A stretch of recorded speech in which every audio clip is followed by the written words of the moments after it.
নমস্কার, আমি Devendra homeo channel থেকে সবাইকে জানাই আন্তরিক প্রীতি শুভেচ্ছা ও ভালোবাসা। আশা করি সবাই ভালো আছেন এবং সুস্থ আছেন। আজকে ভিডিওতে আলোচনা করব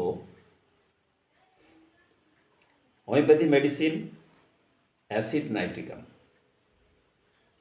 প্রথমে জেনে নেব বন্ধুরা, অ্যাসিড নাইট্রিকামের পেশেন্টের প্রকৃতি ও চরিত্র।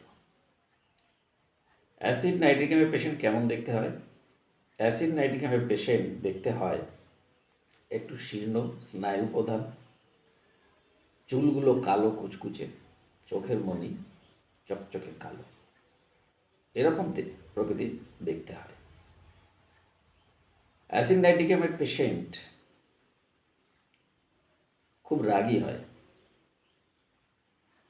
এরা সহজেই রেগে যায়,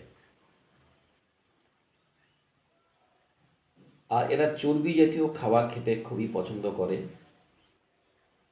একটু অনিয়ম হলেই এদের পেটের সমস্যা দেখা দেয়। এদের প্রস্রাবে প্রচণ্ড ঝাঁঝালো দুর্গন্ধ থাকে। এদের হাতের চেটো, বগল এবং পায়ের তলা ঘামে, এবং এই ঘামে প্রচণ্ড দুর্গন্ধ থাকে। আর এরা পেন্সিল, চক, খড়ি, মাটি এই ধরনের খাবার খেতে ইচ্ছা প্রকাশ করে বা খায়। তো এই হলো অ্যাসিড নাইট্রিকামের পেশেন্টের চরিত্র ও প্রকৃতি। এবার আসুন, অ্যাসিড নাইট্রিকাম ওষুধটি কোথায় ভালো কাজ করে, কোন পেশেন্টের জন্য ভালো কাজ করে। অ্যাসিড নাইট্রিকামের পেশেন্টের এই ঠোঁটের কোণ অনেক সময় ফেটে গিয়ে এখান থেকে রক্ত পড়ে, অনেক সময় ঘা হয়ে, দীর্ঘদিন থাকার পরে ঘা হয়ে ওখান থেকে স্রাব নির্গত হয়, এবং যে স্রাব নির্গত হয় সেটা দুর্গন্ধযুক্ত, এবং ক্ষতস্থানে একটা খোঁচা মারা বেদনা থাকবে বা কাঁটা ফোটা মতো বেদনা থাকবে। সেখানে অ্যাসিড নাইট্রিকাম খুবই একটা ভালো ঔষধ।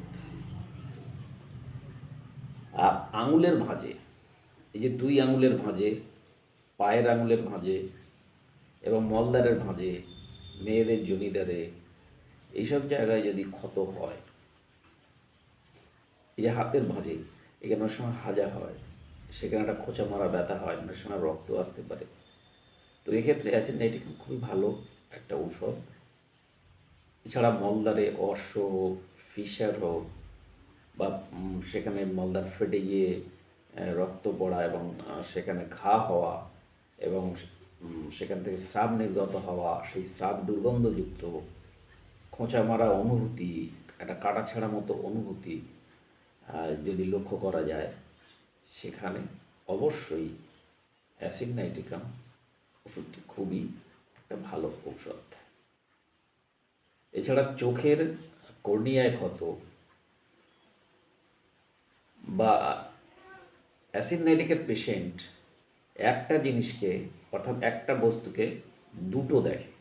ধরুন একটা বোতল টেবিলে রাখা আছে, একটা বোতল অ্যাসিড নাইট্রিকের পেশেন্ট অনেক সময় দুটো দেখবে।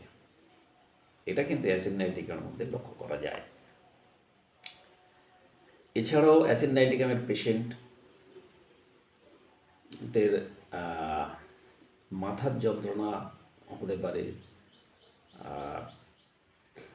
কাশি হতে পারে, কান দিয়ে রস ঝরতে পারে। তো এই এই জায়গাতেও, এই সমস্যাতেও অ্যাসিড নাইট্রিকাম খুবই ভালো একটা ঔষধ।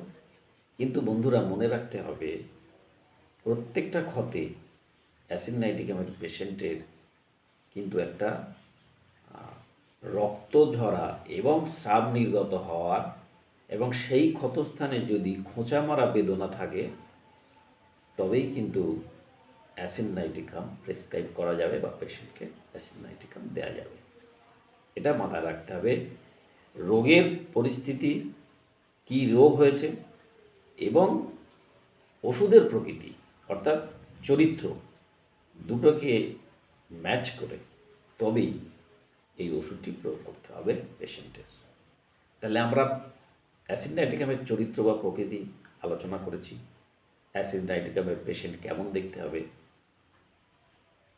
তার কোন কোন বৈশিষ্ট্যগুলো থাকবে এবং কী কী রোগের ক্ষেত্রে অ্যাসিড নাইট্রিকাম ভালো কাজ করে, এটাকে মিলিয়ে তবে প্রেসক্রাইব করতে হবে এবং পেশেন্টকে ওষুধটা দিতে হবে।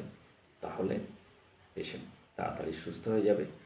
খুবই একটা ভালো ঔষধ। আমরা সচরাচর এই সমস্যায় অনেকে ভুগি, এই হাতে ঘামা হওয়া, এত অন্য জায়গায় কোথাও ক্ষতই হয়নি, অথচ পেশেন্টের হাতের চেটো ঘামে, পায়ের তলা ঘামে, বগল ঘামে। এসে হয়তো বলছে, ডাক্তারবাবু আমার প্রচুর হাতের চেটোতে ঘাম হয়, পায়ের তলাতে ঘাম হয়, বগলে ঘাম হয়, অথচ শরীরে কোথাও কিছু নেই, শুধু এই সিমটমগুলোই দেখা যাচ্ছে। তৎক্ষণাৎ সাথে সাথে অ্যাসিড নাইট্রিকাম দিলে ওই পেশেন্টের অবশ্যই উপকার হবে। তো সুতরাং বন্ধুরা, আজকে এই পর্যন্ত। সবাই ভালো থাকবে, সুস্থ থাকবেন। শেষ করছি।